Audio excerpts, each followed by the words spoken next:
Good morning, welcome to my channel again. Please don't forget to subscribe, like, share and comment.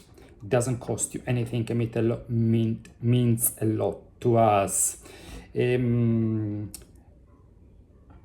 big news for today is that actually Tudor needs to work hard to recreate or invent the new start 11 for Udinese.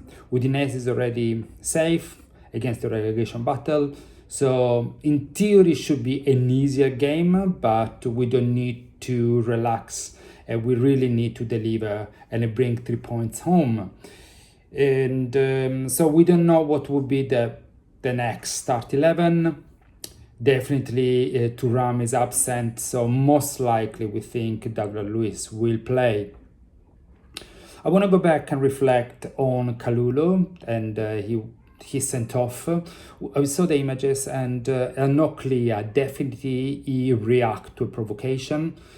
He reacted with a tap and push. We don't know exactly, but he reacted. So he had to be sent off. That is, this the rules and the regulation. I mean, very interesting because such an experienced player like him shouldn't have reacted. We don't know. Kalulu didn't say anything. He's a normal, a good guy again. So we don't really know what's happened. But it was interesting that, again, it's happening 21. Kalulu now, Ildiz later. Definitely they feel the pressure and the mind is not clear 100%. And I did a little bit of analysis and see that the number of yellow cards under Tudor has grown by 40%. Under Thiago Motta, we used to receive 1.72 yellow card, and now we get 2.42 yellow card per partita. And what does it mean, this one? The players are nervous. They can't manage the pressure, can't manage the situation. There is a lack of experience, a lack of leadership. The captain, Locatelli, amazing guy, maybe he's not holding the team together. It doesn't step and bring gravitas that's really needed in the specific game. And another thing to highlight, this season we've lost 23 points. In theory, we are the third worst team in the Serie A after Venezia and Como. And we don't need to win all the games, but if we had taken, let's say, 5 or 6 of these 23 points lost, we would have been third very comfortably, be in Champions League. Another thing to look at, that in 9 games that we went down, so we conceded a goal, we won only once. For 7 times, we managed only to draw. And the draw was seen as a victory instead of closing and winning the game. So this highlights the mentality we have. So overall, I think there is a big mentality problem. I mean, we don't blame Tudor. He's been here, how many, 50 days? So he's still working on, definitely work on the mentality. It creates more grit in the player. There's more fire in the belly. They are stronger, but the team seems tired. So maybe the physical preparation wasn't good enough, and the team seems to fight with more to nerves than with precision. Again, mentally are not ready or not strong enough. There's some question mark and some point we need to address.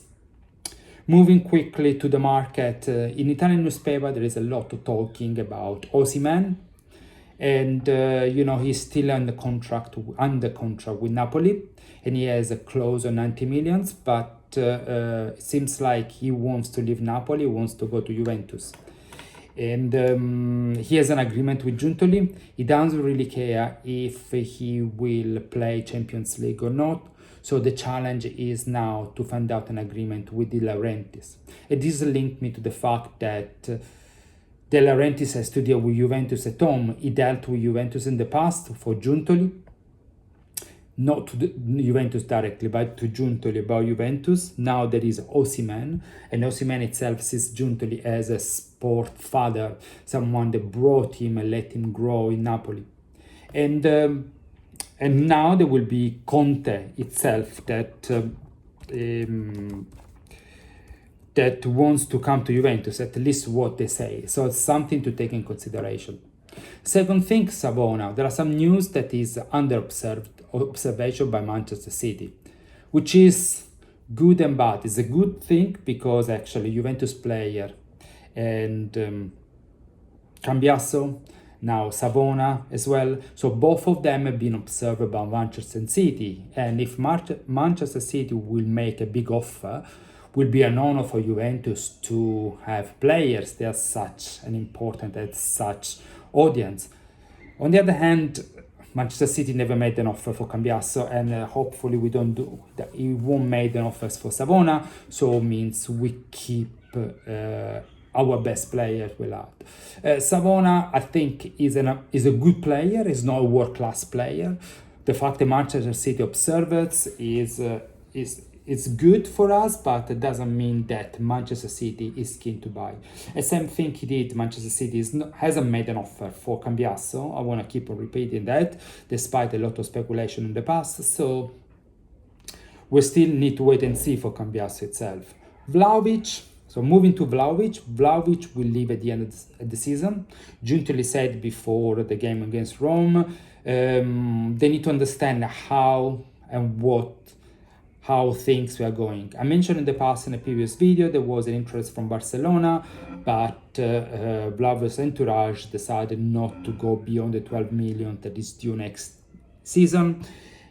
Arsenal is keen to Vlahovic because they need a striker like the one. We believe that maybe English Premier League would be more suitable for him, as more physical, etc. So we should wait to see. Definitely Vlahovic won't be our striker next year. There are still conversations about Vega Colomani. Definitely Juventus is not able to pay the price tag for Vega Colomani, but there is a conversation between Giuntoli and Chelsea and Paris Saint-Germain to extend the loan to next season. And that would be a good idea because both the players, Vega and Colomani, have played quite well. Vega actually shows all this charismatic personality and strength. Although there was his mistake for the draw. They caused a draw with Chelsea, with Lazio. Sorry, we can't say that it was his fault. He's playing well. He's really established himself as a leader in defense. So next year, if he stays with Bremer coming back, with Gatti back, and we will have a strong defense.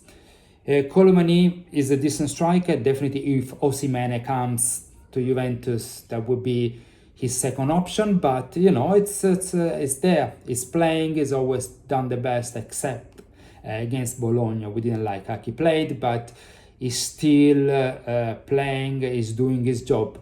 So it's someone that really can help Juventus next season. Well, we spend a bit of time on Kelly.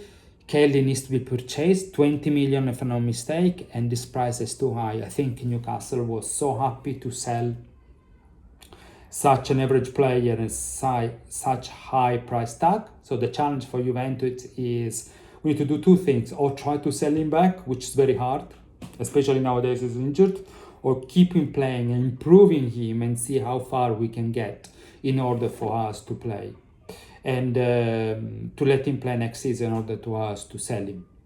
The last question is what's going to happen to Tudor. It seems that in Turin, the management is not 100% sure what to do next. If we arrive for Tudor still has some chances to stay. It all depends on the conversation between Conte and De Laurentiis. At the moment, Conte is really focused on finish the season with the draw. Yes, it's a draw. The situation becomes a little bit challenging because Inter Milan is 1 point below Napoli.